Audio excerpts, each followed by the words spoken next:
계획서에 대한 내용은 다 가지고 계시고 가장 잘 아실 테니까 그럼 이거를 어떻게 꾸밀 건가에 대한 이야기인 것 같고 그럼 꾸민다는 얘기는 결국 잘 평가를 받기 위해서 꾸미는 거니까 그거와 관련돼서 어떤 그 제 경험상 느꼈던 팁들을 위주로 말씀을 드리는 게 더 도움이 되겠다라고 생각해서 그렇게 준비를 했습니다. 일단 뭐 늘 사업 계획서 관련된 얘기를 하면 제가 제일 처음에 보여주는 슬라이드인데요. 그 사업 계획서가 뭐냐라는 거죠. 그래서 제가 히말라야를 가고 싶다. 그러면은 어떻게 갈지를 검색을 하고 계획을 짜고 하잖아요. 그래서 이제 점점 고민하고 계획을 만들어가고 그거를 실행하기 위해서 만들겠죠. 히말라야를 방문한다. 그러면은 미션은 당연하게 정상에 올라서 한번 뭐 한다. 구경한다. 뭐 트레킹을 한다. 뭐 이런 것들이 될 거고. 그럼 가고자 하는 비전이란 게 가고자 하는 위치, 내가 달성하고자 하는 모습 이런 거니까 결국 비전이란 건 저런 게 되는 거고요.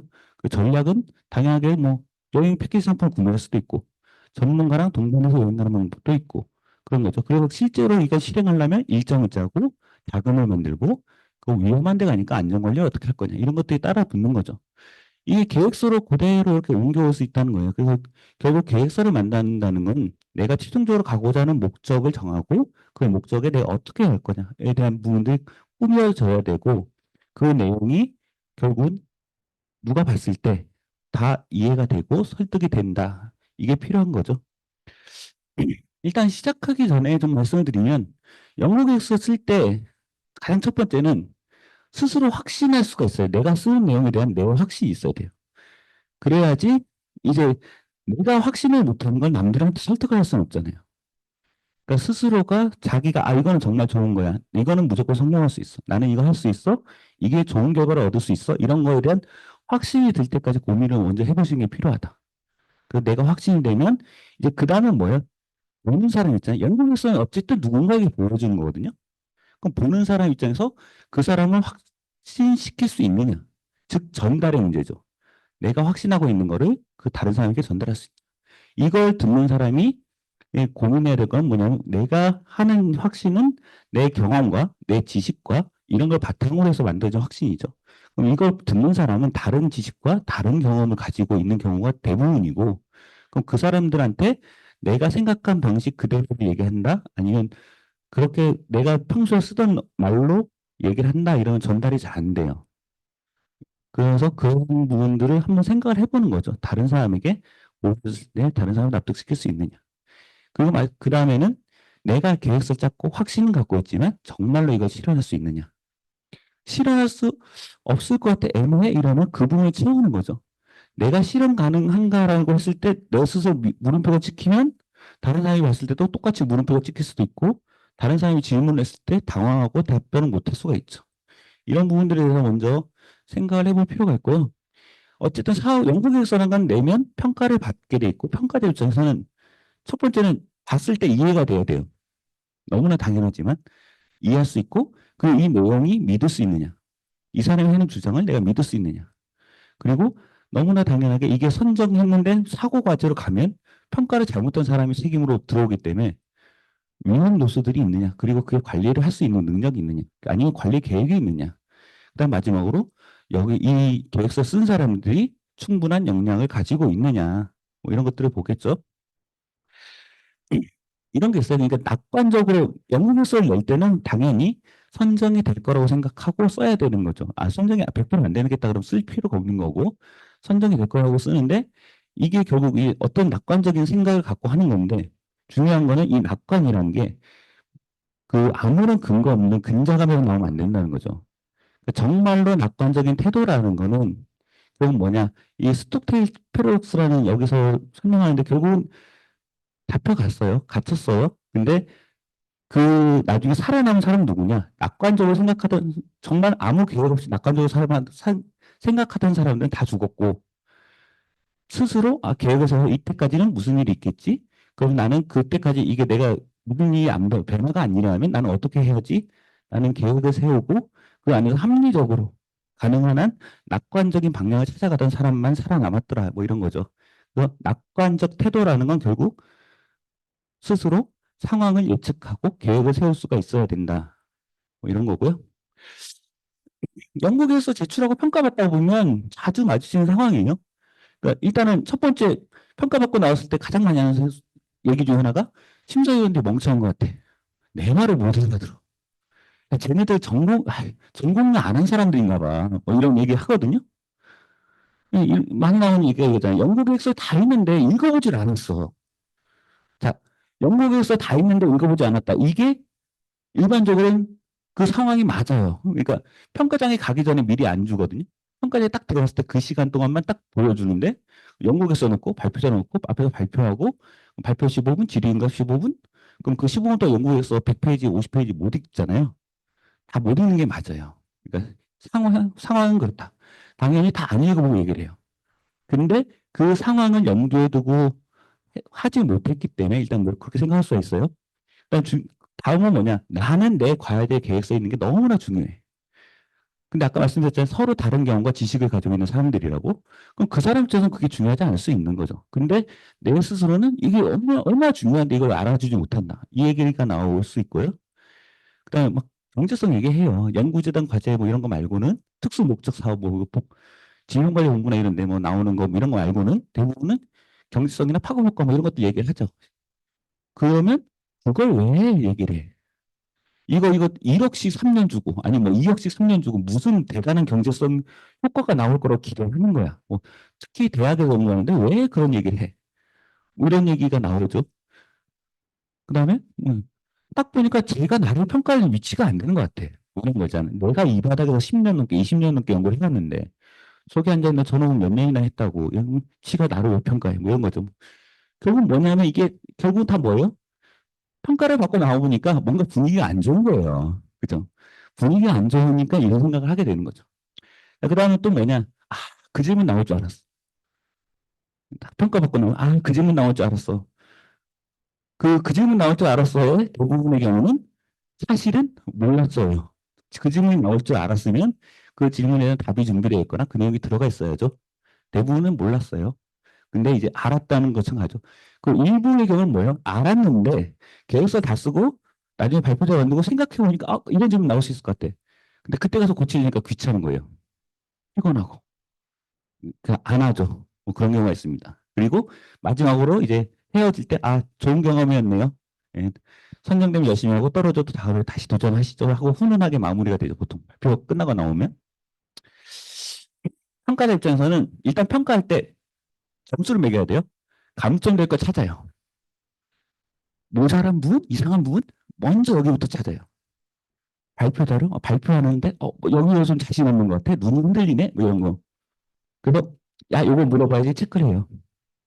자, 이거예요. 그러니까 내가 질문에서 점수를 깎을 거 먼저 찾아요. 그리고 듣다 보면 상당히 많은 경우는 지루해요. 그 15분 했는데 그 15분 굉장히 길게 느껴요. 왜냐? 아침부터 저녁까지 계속 듣잖아요. 비슷한 거 계속 듣다 보면 지루해요.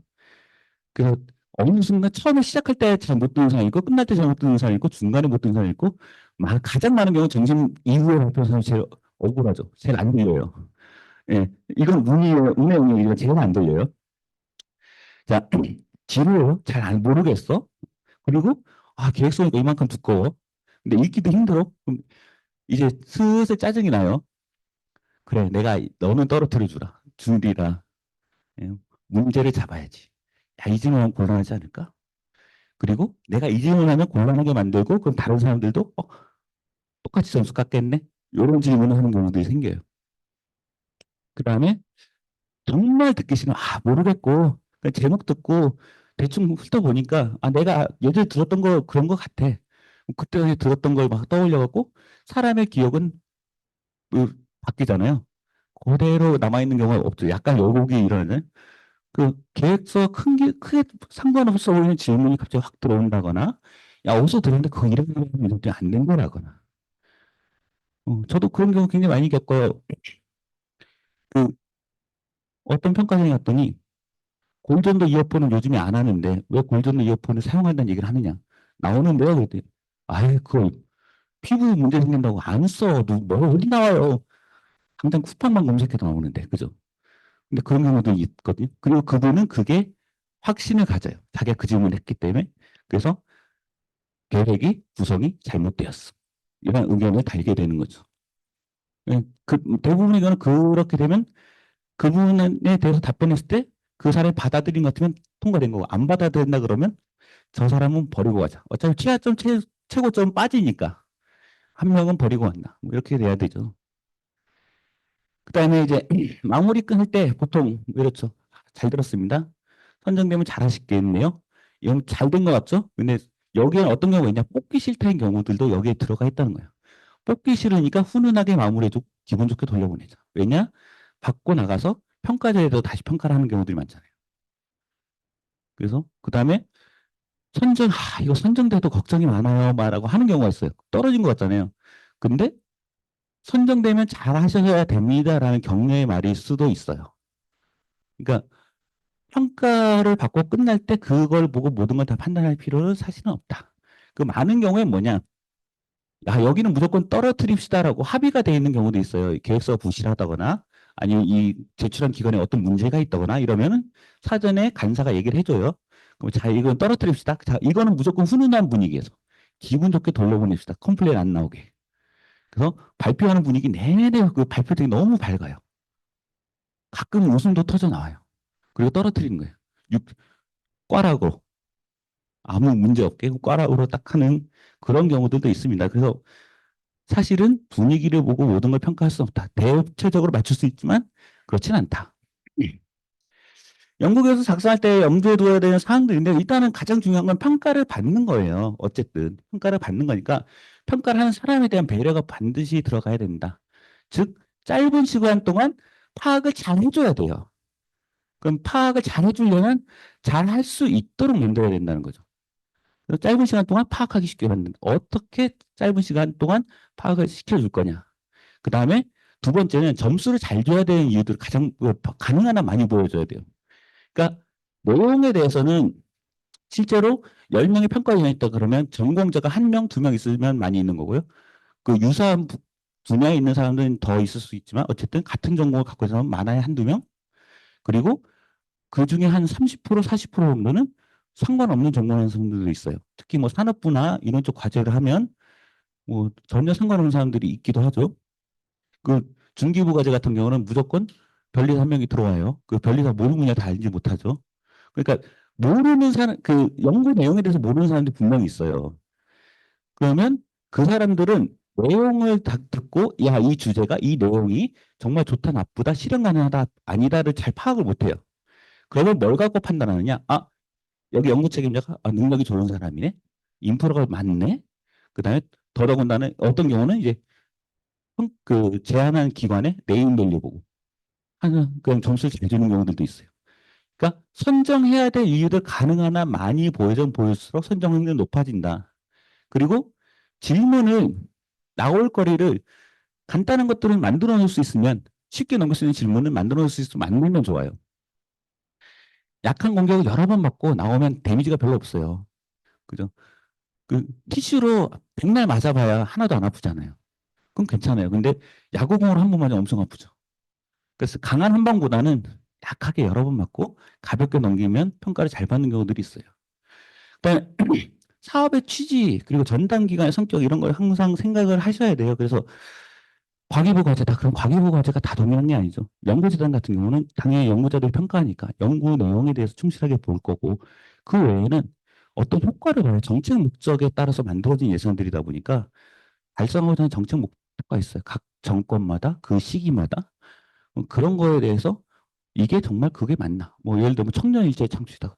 일자리 관련된 거 언급해줘야 되고 최근에는 인구 감소, 뭐 최근 키워드 뭐 그런 거죠. 인구 감소, 교육 개혁, 뭐 이런 것들 이번 정권에서 그런 것들에 대한 것들 그리고 산업통상자원부 같은 경우는 무조건 산업기술 쪽이니까 그러면 글로벌 선도 기업이 육성하는데 우리 산업부의 기여가 크다라고 주장할 수 있느냐?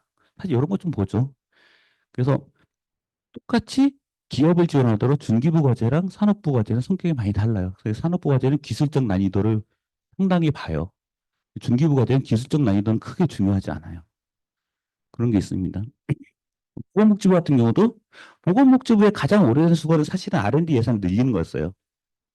R&D 예산이 항상 부족해서 맨날 여기저기 치이고 그러다 보니까 그게 있는데 R&D 예산을 늘린다고 하면 뭐냐? 우리가 지원해주는 게 성과가 잘 나와야 돼. 무조건 성과가 잘 나와야 돼요.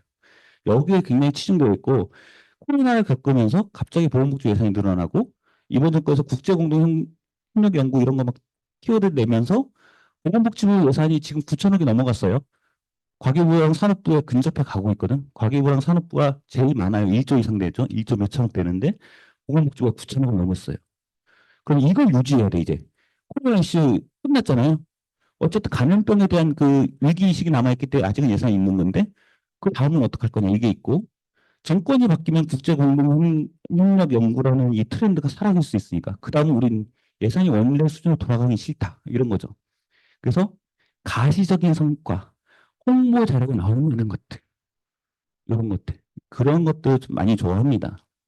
예, 그 보건복지 사업도 이제 목적성 사업도 있죠. 질병관리 공부나 이런 데 나오는 거 이런 것들은 당연히 과제 기간 동안 충분한 성과가 나와서 그 목적을 달성할 수 있는 이걸 보는 거고요. 너무나 당연하지만 정책 목표에 부합해야 된다. 이거는 사실은 좀 생각해야 될 게 지정 공무원 같은 경우는 이미 지정 공무원하고 RFP 상에 정책 목표라 이런 게 딱 적혀 있죠. 그래서 그런 게 그 안에 들어가 있어요. 그러니까 그거를 다시 한번 강조해서 풀어주면 되는데 자유 공모형 아니면 수요 조사를 낸다. 특히 수요 조사를 낸다. 이 다음에 이게 예산이 과제로 나올 거냐 이런 측면에서는 그럴 때는 특히 이게 중요해요. 키워드. 그래서 결국 이게 수요 조사를 내면 그 관련 전단계가 취합을 하고 정리를 하고 그래서 그 위에 부처를 보고되고 예산이 만들어질 때 최종 예산을 만들 때 결정하는 사람들은 키워드만 봐요. 수천 개가 한 수천 개의 과제가 엑셀 파일 한 줄로 정리해서 쭉 있으면 그 어느 사람을 다 보고 파악이 되겠어요. 안 되죠. 키워드만 봐요. 키워드를 맞춰야 됩니다. 특히 수요조사 같은 거 내실 때는. 그래서 지금 정부에서는 이런 거 네 개예요. 지방소멸, 교육개혁, 의료 시스템 개혁, 그다음에 국제협력 이런 건데 그래서 뭐 이와 관련된 키워드들을 잘 살릴 수 있느냐 뭐 이렇습니다. 예, 지정 공모가 아니고 다른 경우에는 좀 생각을 하실 필요가 있다라는 거고요. 연구계획서라는 건 일단은 전체적으로 처음부터 끝까지 다 읽어내고 정확하게 작성이 돼야 되고요. 그다음에 그 안에 독특한 게 분명히 있어야 돼요. 이 연구계획서는 독특하더라. 왜냐하면 그러면 나중에 평가하고 점수 매기고 나중에 최종적 선정할 거를 개수를 자기가 나누는 순위를 매기잖아요. 그럴 때 머리에 남아있는 게 있으면 아무래도 점수 더 잘 주게 되어 있어요. 그럼 머리에 남아있으려면 그 사업 계획서가 독특한 개성을 가져야 된다는 거죠. 어필할 수 있는 포인트. 그게 분명히 있어야 되고 객관성과 주관성이 들어가야 된다. 그래서 수치라든가 이런 데이터 수치들을 적용하거나 언급할 때는 근거를 달아주시는 게 좋고요. 그리고 만약에 수치가 없다, 뭐 이런 걸 쓴다거나 뭐 어떤 효과를 기술한다라고 할 때는 어느 정도의 주관성이 들어가겠죠. 근데 그 주관성이 납득이 돼야 된다. 즉 논리적으로 어느 정도 돼야 된다. 그리고 너무나 중요하게 이해 가능해야 되고 간결해야 돼요. 이 간결한 거는 특히 이 문장 부분 굉장히 신경 쓰셔야 돼요. 그러니까 이건 나중에 뒤에서도 말씀드리겠지만 이거 보면 정말 읽기 싫은 게 있어요. 그러니까 제가 평가할 때 어떤 걸 봤냐 사업계획서 한 장 반이 한 문장인 걸 봤어요. 진짜로 한 장 반이 한 문장이에요. 바로 끝 다가 마침표가 어딨나 했는데 계속 컴마 해갖고 한 장 반을 가더라고요. 읽을 수가 없어요. 읽어도 이해가 안 되고 그래서 그런 것들 좀 신경 써주셔야 되고요. 그렇게 해서 이런 조건들을 만족시키면서 구체성을 보여줄 수 있으면 성공 가능성이 조금이라도 더 높다. 여기서 성공 가능성은 선정될 가능성을 얘기하는 거겠죠. 예, 좀 실무적으로 팁을 좀 드리자면 이거는 여기서부터 이제 사실은 여기 예전에 아무래도 예시로 했던 걸 보여드려야 되다 보니까 참 많은 고민이었어. 원래 저처럼 이렇게 하면 그 했던 자료를 외부에 공개하면 안 되거든요. 고민을 하다가 시간도 좀 지났고 여기 병원에서 준비했던 과제에서 일부러 따왔어요. 여기 병원에서 하는 거니까 문제 없겠지 싶어서 일부러 그걸 했습니다. 그래서 예전에 2017년, 18년도 CRC 과제 준비할 때 했던 건데요. 일단은 전체적으로 한 장에 볼 수 있는 개요도가 먼저 만드셔야 돼요. 무조건 사업계획서 쓰실 때는. 무조건 개요도가 한 장 나와야 됩니다. 그 개요도 한 장을 딱 정리할 수 있으면 그걸 정리하는 동안 스스로 머릿속에서 내용이 다 정리가 되고요. 어떻게 해야 될지가 정리가 돼요. 그 개요도가 딱 정리돼서 봤을 때, 아, 어떻게 되겠구나 하는 게 들어오면 사실은 그 연구 내용이나 이런 거에 구성이 다 된 거예요. 그 실제 팀도 이 연구 체계, 추진 체계라는 것도 다 머릿속에 들어오는 거고. 그래서 무조건 한 장을 먼저 만들고 시작하시는 게 좋습니다. 그 이 개요도 만들고 이거를 풀어서 써서 사업 계획서를 만든다고 하면 시작부터 끝까지 동일하게 일관된 흐름으로 가지고 갈 수가 있어요. 무조건 만들어야 됩니다. 그래서 이렇게 보면 안 보이시잖아요. 그래서 세부적으로 보면 위에 있던 게 이거예요. 그래서 여기는 다학제로 가다 보니까 다학제가 어떻게 돼서 무엇을 할 건가에 대한 부분인 거죠. 그래서 이게 당시에는 키워드였어요. 그때 당시에 리빙랩이라는 게. 그 키워드는 살려서 하나 집어넣은 거죠. 그 실제로 이 리빙랩이라는 키워드만 단순히 살리면 안 되고 이게 꼭 필요하다라는 게 내용상에 들어가 있어야 되는 거죠. 그렇게 해갖고 그러면 이제 이게 결국 리빙랩을 기반으로 돌아가는 과제로 아예 기획이 돼버린 거죠. 그래서 리빙랩이 이렇게 돌아가면서 총괄 도가 있고 이 세부 내용들을 하나하나 그림이 이 파트가 들어가면서 그 내용들이 채워져서 사업계획서 만들어지는 거예요. 최종적으로는. 보시면 위쪽 위에 있던 파트죠. 실제로 이거는 각 지역에 있는 그 경로당이나 이런 데다가 이런 거 한번 꾸려보겠다라는 거예요. 이런 걸 꾸려서 하겠다. 그럼 거기서 뭘 할 거냐, 어떻게 할 거냐 이런 거죠. 그래서 뭐 전문가가 일단 당시에 방문해서 뭐 하는 부분이 있고 조사원이 가는 것도 있고 그다음 ICT를 동원해서 하는 게 있고 주요 검사 항목들은 어떤 게 있고 여기 정신건강 관련돼서 케어하는 부분은 어떤 게 들어가 있고 뭐 이런 거죠. 그리고 이제 ICT를 통해서 이제 일반적으로 모니터링하는 거는 어떻게 되겠다. 그래서 뭐 여기에 측정하는 당시에 생각했던 측정하는 항목 그리고 예측 모형이 어디에 들어가고 그리고 사회관계망 모니터링 하는 이유는 뭐예요? 소외되고 그 우울하고 자살로 이어지는 그런 것들을 방지하겠다는 부분 때문에 들어가 있던 거거든요. 그거를 측정하는 수단으로서 웨어러블 디바이스나 이런 거 사용하겠다라는 게 있었고 뭐 이렇게 들어가 있었습니다. 네, 여기서 플랫폼이 하는 게 뭐냐? 그 플랫폼이라는 걸 만들려다 보니까 당시에는 그 플랫폼을 고민하다 보니까 플랫폼이 두 개가 필요했던 거예요. 정말로 말 그대로 그 건강관리 서비스를 제공하기 위한 플랫폼. 또 하나는 그 연구를 하기 위한. 왜냐하면 이거를 당시에 좀 구분해야 됐던 이유들은 또 그 안에 있고요. 그거에 대한 또 세부적 내용이 들어가는 거고 뭐 이런 거죠. 그래서 하고 여기서부터 이제 라이프로그라는 말이 쭉 나오기 시작해서 나중에 라이프로그 플랫폼 사업단까지 쭉 갔던 거예요. 여기서부터 시작돼서 이렇게 쭉 갔었습니다. 예, 그래서 이렇게 한번 정리하시는 게 좋고요. 그 다음에는 이거는 아까 개요대로 그랬어. 그걸 가지고 한번 요약본을 쭉 만들어 보는 거예요. 사업계획서 가면 사업계획서 양식이 쭉 나오잖아요. 그러면 거기에 딱 달려있죠. 사업계획서 양식을 준수한다. 라고 되어 있지만 단서가 달려있죠. 필요하면 수정하거나 보완할 수 있다고 되어 있잖아요. 그 양식이 꼭 맞춰야 되는 건 아니에요. 그럼 개요도가 있고 전체 사업계획서 맨 앞쪽에 이렇게 개요를 가지고 한 번에 요약정리 자료를 쭉 만들어 그거 앞에 붙여주면 처음에 딱 넘기잖아요. 넘겨서 앞에 딱 있어. 요약본이 있어요. 개요도가 있고 요약본이 있어. 그럼 요약본 쭉 읽어보면 대충 내용이 파악이 되겠죠. 그럼 뒤에 거를 안 보는 경우들도 있어요. 아, 이거 보고 다 이해가 되고 하면. 쉽게 넘어갈 수 있죠. 뒤에 가면 자세한 내용도 있는데 거기서 시비 걸리면 좀 힘들잖아요. 앞에 요약본에서 보고 넘어가면 시비가 잘 안 걸리겠죠. 만들어주시면 좋습니다. 자, 이거는 저기 맨 뒤에 계신 서영준 교수님 계획서에서 가져온 부분입니다. 그래서 배경이 이렇고, 그래서 뭐 어지럼증, 뭐 전정기능 장애 이런 환자 현황이 어떻고, 뭐 특징이 어떻고, 이게 왜 치명적이냐, 뭐 이런 얘기를 한 다음에 그 시장 현황은 어떻고, 이렇게 하고 그 다음에 이제 왜 필요하냐. 그래서 우리가 안전 검사하는 게 왜 필요하고, 그 이걸 가지고 하기 위해서 사용됐던 내는 주요 기술들은 어떤 게 있고, 기술 특징이 뭐고, 우리가 타겟하고 있는 시장은 무엇이다. 그리고 자 이걸 가지고 한다면 그다음 어떻게 확장될 수가 있다. 그리고 컨소시엄은 어떻게 구성되어 있다. 컨소시엄이 잘 구성되어 있다. 뭐 이런 거죠. 그리고 그동안 뭘 했다. 사실 이거거든요. 그러니까 연구계획서에서 선행 연구 파트가 굳이 언급되지 않는다. 목차에 없다 하더라도 언급을 해주시는 게 좋아요. 무조건. 우리가 선행 연구를 했고, 결과 잘 나왔고, 이런 얘기 꼭 해주시는 게 좋고요. 요약이라도 해서 해주시는 게 좋고요.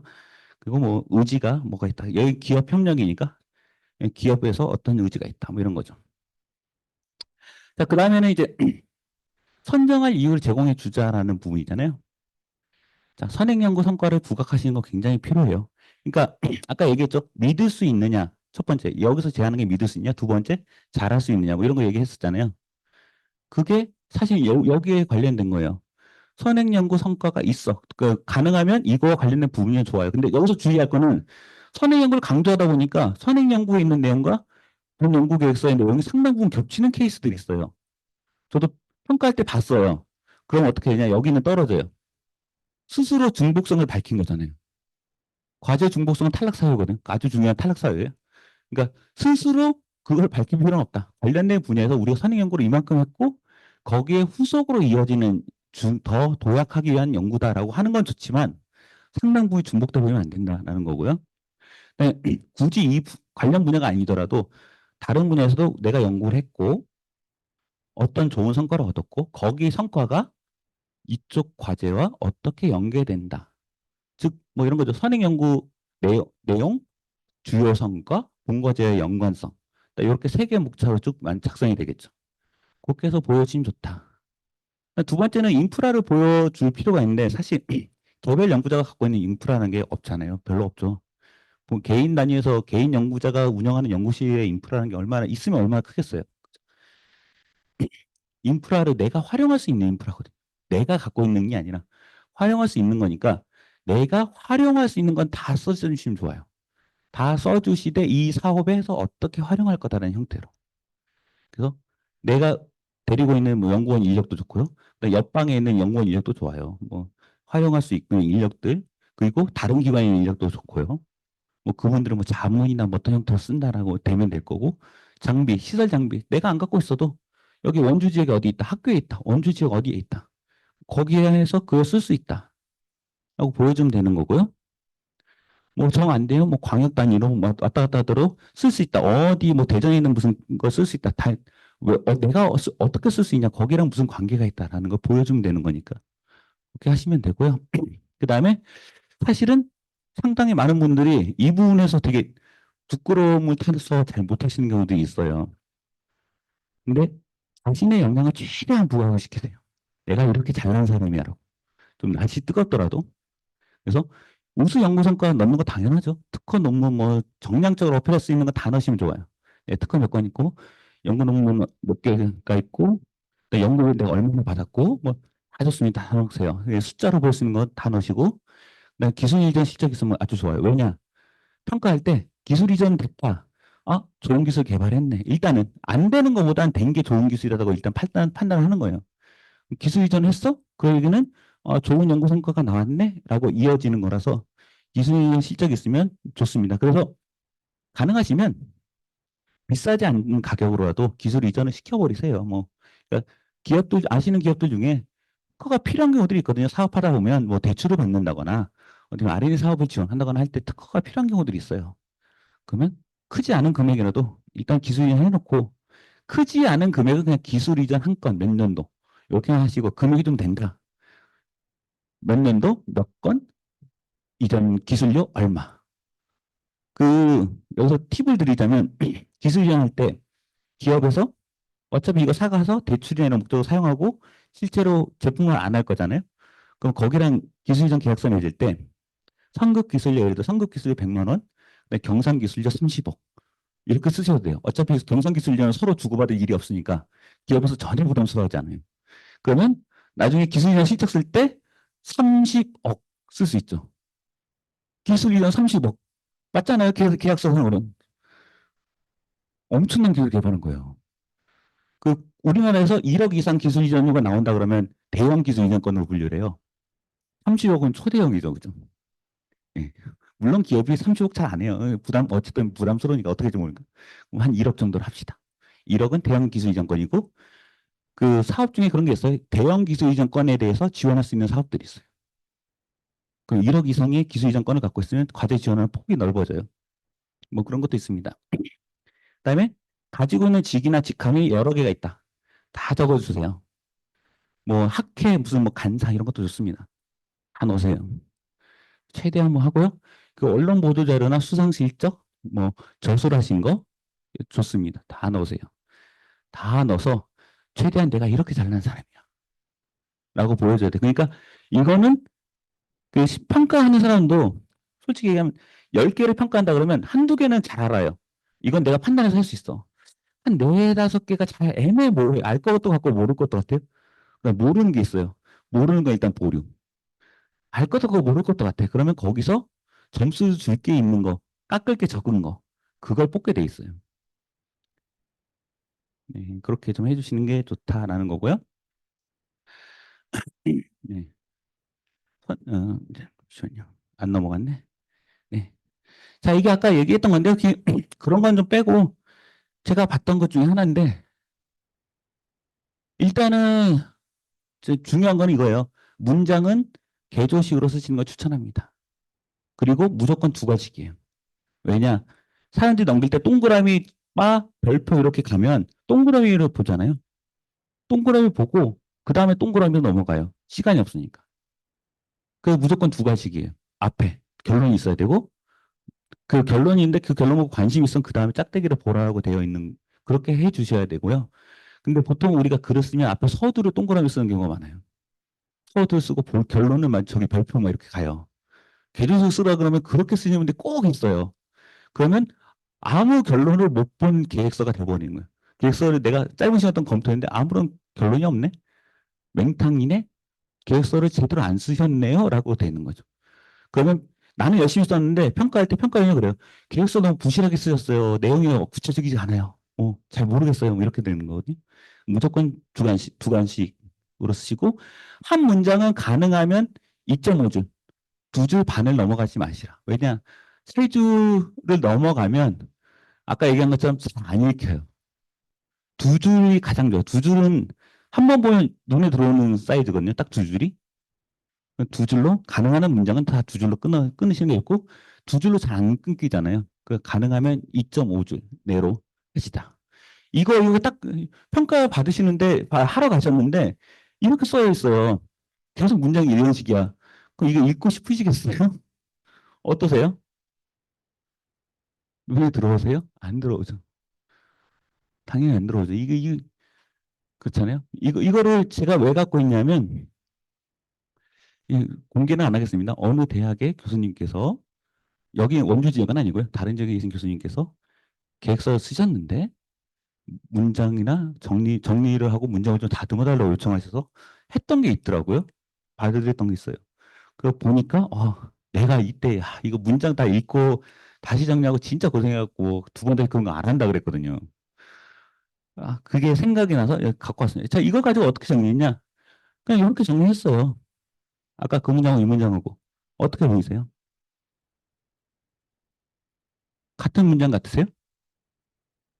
내용은 같아요. 어떻게 보이십니까? 어떤 게 더, 여러분이 평가를 한다면 어떤 걸 더 점수 주시겠어요? 당연하죠. 그죠? 딱 봐도 알잖아요. 자, 문제가 있네. 이 문제가 있으니까 이걸 하려고 하는구나. 이게 먼저 보여야 되는 거예요. 그죠? 너무나 당연하게. 그럼 문제가 왜 생겼어? 현황, 문제점, 발생 원인, 발생 원인이다. 아유, 보니까 국내 사례가 연구하는 게 없어서 기술 보급이 안 돼. 해외에서는 이런 재배 기술은 이전 유출을 안 하니까. 뭐 이런 거죠. 그래서 이런 것들을 문장을 좀 다듬어 주는 게 필요하다. 예, 신경을 쓰시는 게 필요해요. 그래서 영국에서 쓸 땐 보통 내용은 영국에서 쓰시기 전에 내용은 머릿속에 갖고 있어요. 왜냐하면 내가 이 과제 써볼 거 할 때는 당연히 하고 싶은 주제가 있고 떠오르는 연구 내용이 있고 그러니까 하려고 하는 거잖아요. 그리고 연구를 같이 하실 그 분들이 모여서 얘기를 하면 어느 정도 구체화되잖아요. 본인은 가지고 있는데 이거를 다른 사람한테 전달해야 되는 거니까 결국 문장을 만드는 게 굉장히 중요하다. 그리고요, 영국에서 작성할 때 교수님들이 가장 힘들어하는 부분 중에 하나가 이 부분인 것 같아요. 시장, 시장 규모 쓰고 할 때. 자, 시장 규모가 딱 구글에서 검색해 봤는데 딱 나와, 자료가 나와. 행복하죠. 그런 경우가 몇 프로나 될까요? 사업 계획 썼으면서. 많이 써보셨죠? 몇 프로 안 되죠. 야, 한참 찾잖아요. 한참 찾고, 없어? 그럼 유사한 거 찾고, 유사한 보고서는 수치 찾고, 대충 그거 넣고, 그럼 평가 갔을 때, 아, 이게 이 시장은 아니지 않나요? 라고 나오면, 그냥 그 안에 포함되는 시장인데 자료가 없어서 그렇게 했어요. 뭐 이렇게 가는 거죠. 예, 그래서 적절한 규모, 일단 자료 찾는 게 힘들고, 그 다음에 없으면 그거를 역으로 만들어야 되거든요. 사실은, 정확하게는.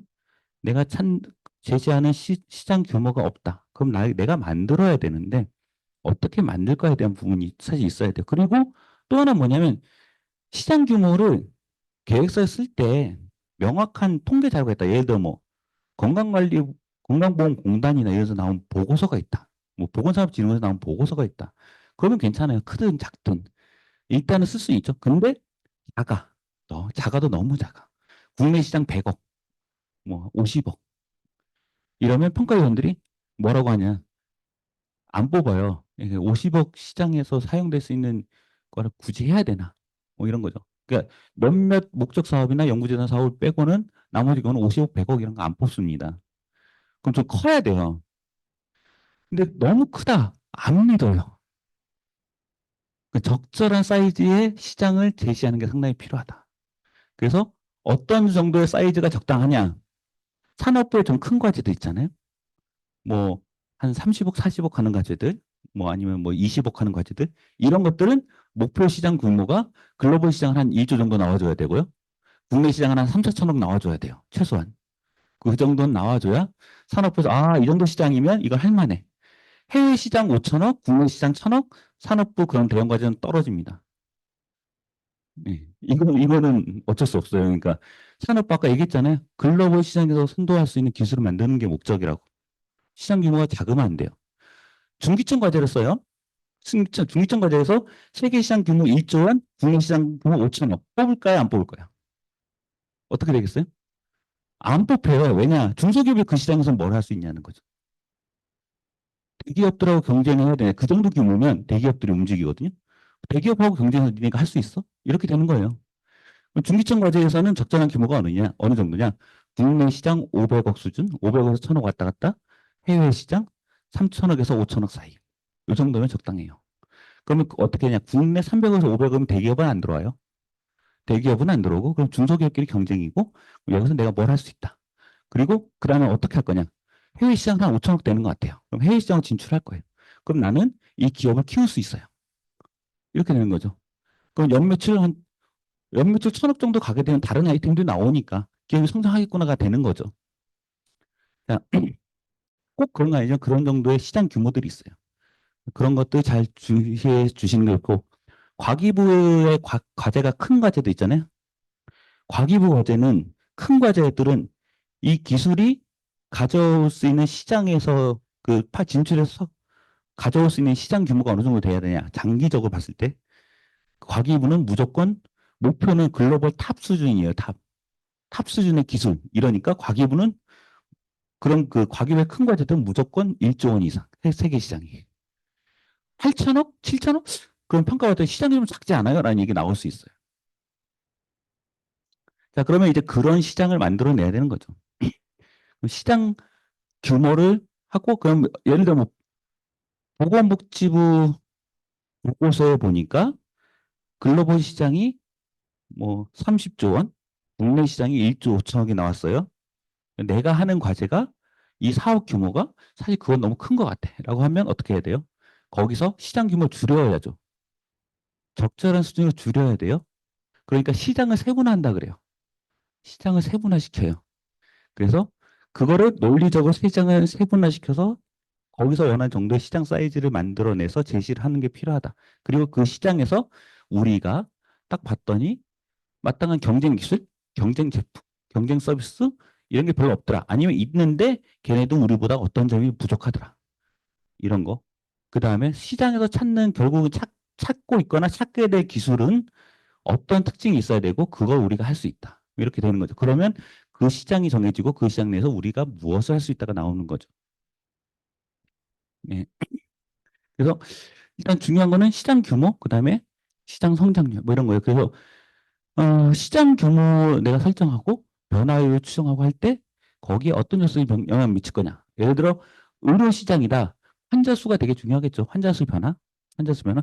그다음에 뭐 아동 관련된 거다. 그러면 아동 관련된 거 예전에는 안 그랬는데 요즘에는 무슨 얘기가 나오냐? 아동 관련된 거 하면 저출산인데 그거 얼마나 할 수 있어요라고 해요. 그러면 대답을 못하면 안 되죠. 대답을 해야 되잖아요. 어떻게 하냐? 아니, 우리나라가 대표적인 저출산 국가라 굉장히 심각하게 받아들이고 있지만 사실 선진국에서 이렇게 저출산이 심각한 나라가 그렇게까지 많지는 않다. 완만하게 줄어드는 나라들이 있을지 몰라도 급격하게 줄는 나라는 많지는 않다. 그리고 신흥 시장으로 뜨고 있는 개발도상국이나 뭐 좀 동남아 지역 같은 경우는 여전히 출생률이 높다. 그리고 중국은 줄어든다고 해봐야 얼마나 많아요. 그죠? 줄어들어도 많아요. 그러니까 여전히 많다. 그렇게 얘기를 해야 하면 되는 거죠. 그래서 시장 규모가 시장 과제를 내면 성장률이 떨어지고 있는 시장에 내가 진출하겠다. 여기에 아니 시장이 감소하는데 적용될 기준이다 이러면 잘 안 뽑히거든요. 그래서 시장은 내가 타겟한 시장은 무조건 성장하고 있어야 돼요. 무조건 성장하고 있는 시장 데이터가 나와줘야 돼요. 어쩔 수 없네요. 이건 실제 시장은 줄어들고 있더라도 내가 과제에 선정되고 싶으면 그 시장은 성장하고 있어야 된다. 항상. 그래서 성장하고 있다는 걸 보여주기 위한 요소들. 그래서 뭐 인구 통계학적 변화도 좋고요. 어떤 뭐 트렌드 변화에 의해서 새롭게 앞으로 트렌드가 변화되니까 기존에 이 시장에 없던 사람들이 요만큼의 사람이 있는데 이 사람들이 새로 구매를 할 거다. 새로 사람이 들어가니까 시장이 커진다라거나 등등 가설들을 세워서 맞춰줘야 돼. 예. 다만 시장 규모 예측할 때 중요한 건 근거가 있어야 돼요. 내가 아까 뭐 시장 성장률을 증가하려고 증가시킨다고 보려면 실제로 환자가 증가하고 있다거나 아니면 내가 글로벌 시장을 타겟하고 있고 거기는 증가하고 있다거나 아니면 뭐 기존에 요 시장이 없던 건데 새롭게 만들어지면서 어느 시장 흡수해 간다라든가 뭐 등등의 그런 근거 그리고 그거를 내가 설명했을 때 사람들이 받아들일 수 있느냐 논리적이냐라는 거 그리고 중요한 거는 어느 누구 시장 변화는 어느 누구도 예측 못해요. 그죠? 우리나라 국가 성장을 맨날 얘기하지만 맨날 다 틀리잖아요. 어느 기관도 우리나라의 국가 성장률을 맞춘 적이 없어요, 여태까지. 근데도 경제 성장률을 왜 발표를 하죠? 우리나라에서 경제 성장을 매년 예측하는 이유가 뭔지 아세요? 세수 때문에 그래요. 세수 예측하려고. 내년도 예산을 세울 때 그 예산이 과연 확보가 될 거냐.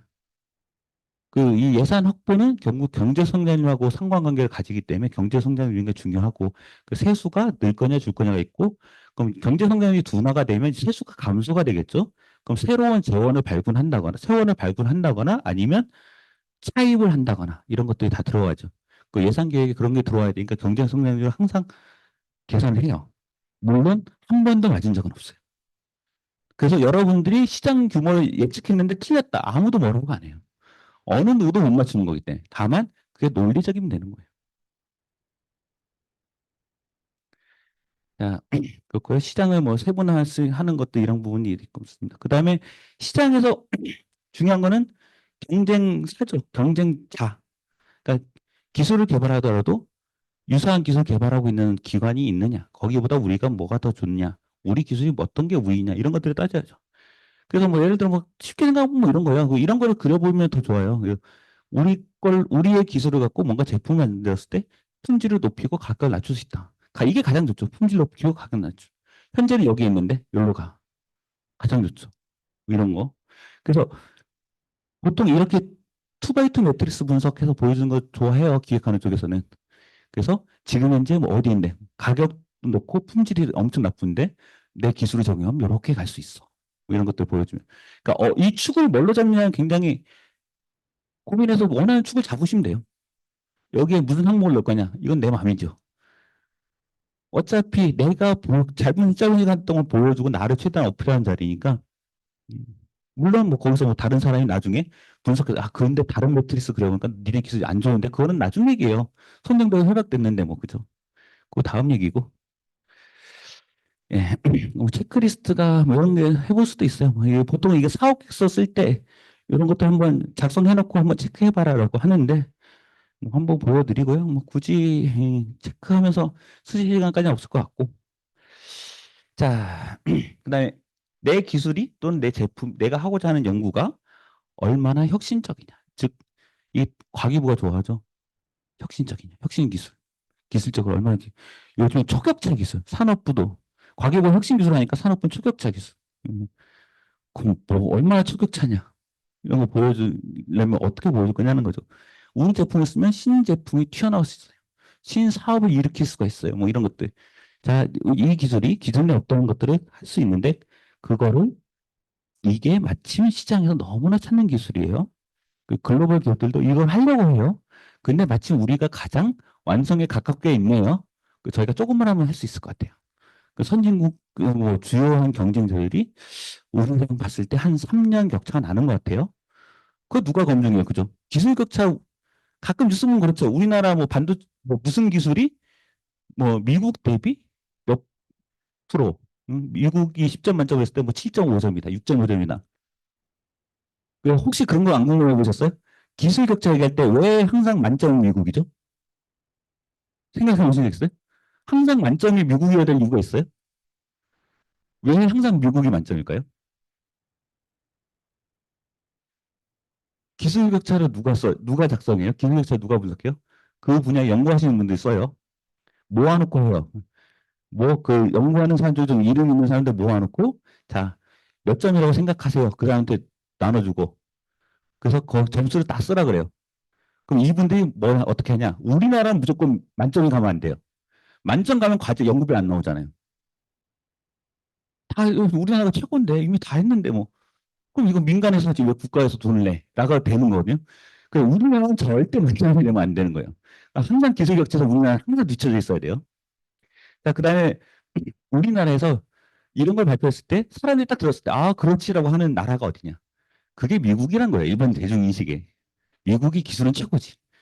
왜냐? 헐리우드 영화 보면 항상 미국인들은 외계인 잡고 그러잖아요. 외계인 잡잖아요. 그죠? 외계인하고 싸울 수 있는 유일한 나라가 미국밖에 더 없잖아요. 헐리우드 영화에서는. 그 사람들 모르는 미국 기술이 최고예요. 나사. 외계인 잡아다 실험한다 그러고. 그죠? 그러니까 미국이 무조건 만점이어야 돼요. 그 다음에 우리나라가 한 7점? 올려요. 근데 그러면 이제 줄까 말까요? 차이가 좀 있는데 그러면 그것 때문에 뭐가 필요해요? 중국이 6.9점.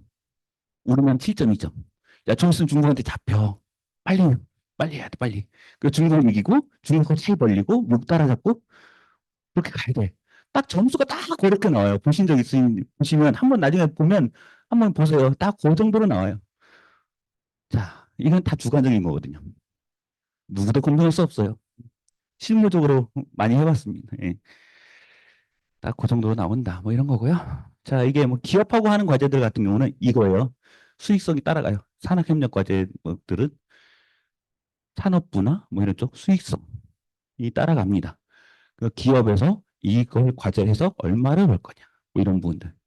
이런 거 따라가야 되고. 그래서 보통은 이제 그거 기업한테 작성하라 그러죠. 그죠? 기업한테 써주세요. 근데 중요한 건 뭐야? 기업이 써왔을 때 우리가 검토할 수 있어야 되잖아요. 기업이 써왔으니까, 아, 좋네요. 이게 아니라. 그래서 지금 현재 마진율이 얼마고 뭐 이런 거 따져야죠. 근데 마진율 잡고 할 때 기업도 귀찮아요. 자, 그래서 어떻게 하냐. 현재 마진율 우리 회사가 한 2% 돼요. 이 과제하면 수익률이 한 10%될 것 같아요.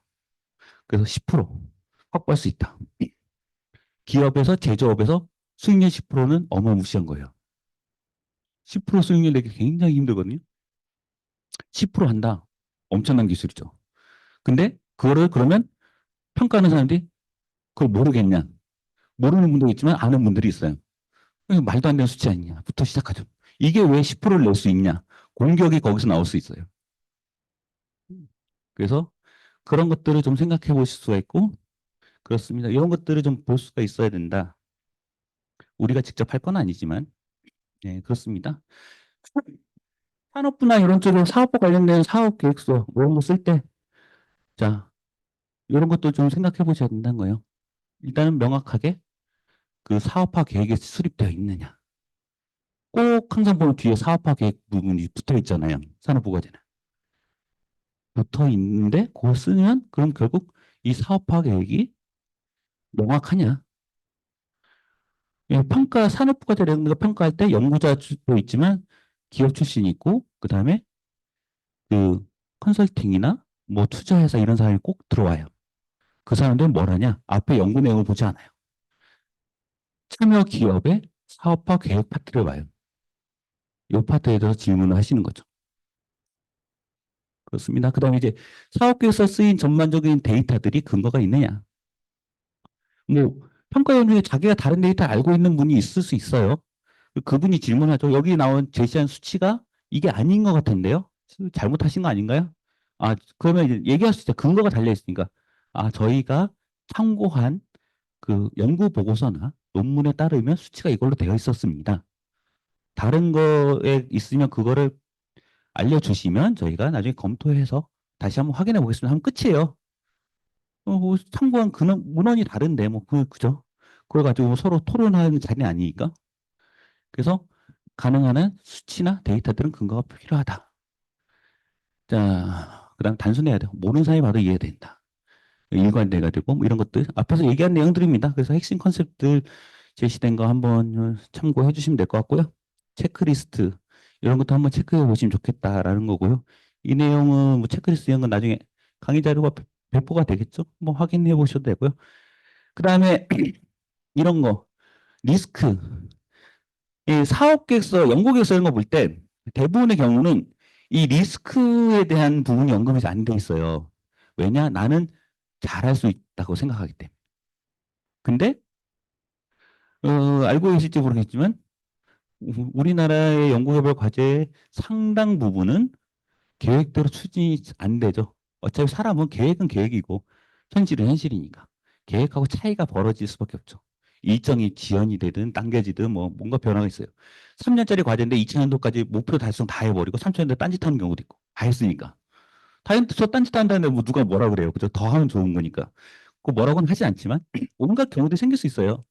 그래서 근데 이제 가끔 계획서 평가하다 보면 이런 게 돼 있는 계획서들이 있어요. 위험 분석, 리스크, 기회 분석 이런 것들이 되어 있는 것들. 특히 기업 과제 같은 경우는 이제 과제들 같은 경우는 이런 게 돼 있으면 굉장히 좋게 봐요. 일단은 얘네가 계획을 쓰면서 특히 이제 뭐 산업부 과제 할 때 그쪽 비즈니스 사업화나 이런 내용들이 있는 부분에서 이런 게 언급이 되어 있다. 그러면 얘네들이 연구비 때문에 들어온 게 아니라 정말 사업을 하려고 고민을 해봤구나라는 게 그거에 점수를 줄 수 있는 포인트가 이거라는 거죠. 그러니까 참여 기업의 사업화 의지라는 그 평가 항목의 평가표에 보면 평가 항목에 그런 게 있어요. 그 항목에 점수를 줄 수 있는 딱 그 근거가 되는 거예요. 그래서 얼마나 위험과 기회를 분석하고 있느냐. 그래서 그거에 대해서 어떻게 대처를 하겠다라고 계획을 잡고 있느냐. 뭐 이런 것들입니다. 자, 이렇고요. 뭐 이제 여기서 일단 준비된 내용은 다 됐고요. 이제 실제로 사업계획서는 결국은 써보고 다른 분한테 보여줘보고 모르는 사람한테 보여줘보고 뭔 내용인지 아시겠어요? 그러면은 많은 경우는 모르겠어요가 되죠. 첫 마디는 모르겠어요. 왜냐하면 전공이 다르고 그러니까 첫 마디는 모르겠어요. 하지만 일단은 몇 개는 알겠어요. 뭐 무슨 말, 뭘 하고 싶으신지는 알겠어요. 이러면 어느 정도 잘 쓰여진 계획서다. 그리고 그분이 이걸 넘길 때 표정을 좀 보시면 지루해거나 짜증내거나 싫은데 이런 게 아니라 일단 뭐 아무 표정 없이 이렇게 넘기면 일단은 잘 쓰인 거예요. 잘 넘어가면 그렇게 좀 한번 체크해 보시는 거 체크리스트가 아니라 그냥 그렇게 직관적으로 체크해 보시는 것도 괜찮아요. 네, 이 정도로 해서 일단 오늘 준비된 건 마치도록 하겠습니다.